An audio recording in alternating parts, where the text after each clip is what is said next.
नमस्कार, मी डॉक्टर अमोल अन्नदाते. साबण वापरणं हे खरंच मानवी त्वचेसाठी अत्यावश्यक आहे का? जेव्हा मानवाचा उगम झाला किंवा अनेक वर्षांपूर्वी साबणं जेव्हा नव्हती, तेव्हा खरंच सगळ्यांच्या त्वचा इतक्या खराब झाल्या का? याच्यावर युक्तिवाद असा होऊ शकेल, की त्यावेळेला एवढं प्रदूषण नव्हतं किंवा आत्ता त्वचेवरती ज्या प्रकारे अनेक गोष्टींचा मारा होतो ते नव्हतं. पण तरी आजचं युग असू द्या किंवा आधीचं युग असू द्या, आजही माझ्या माहितीत अशी अनेक माणसं आहेत, जी कधीही त्यांनी आयुष्यात साबण वापरलेलं नाही आणि तरीही त्यांची त्वचा सुंदर दिसते, अगदी छान आहे आणि निरोगी आहे. पहिली गोष्ट सांगायची म्हणजे जरी तुम्ही साबण वापरलं नाही तरी चालतं आणि वैद्यकीय दृष्ट्या साबण वापरलं नाही तरीही तुमच्या त्वचेचं काहीही बिघडणार नाही.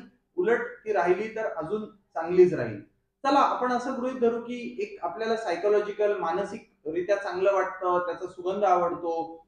पण साबण लावण्यापेक्षा जर तुम्ही साबण वापरतच असाल तर साबण लावण्यापेक्षा तो अंगावरून चांगलं धुवून काढणं, भरपूर पाण्याने तो स्वच्छ करणं त्वचेवरून हे जास्त आवश्यक आहे.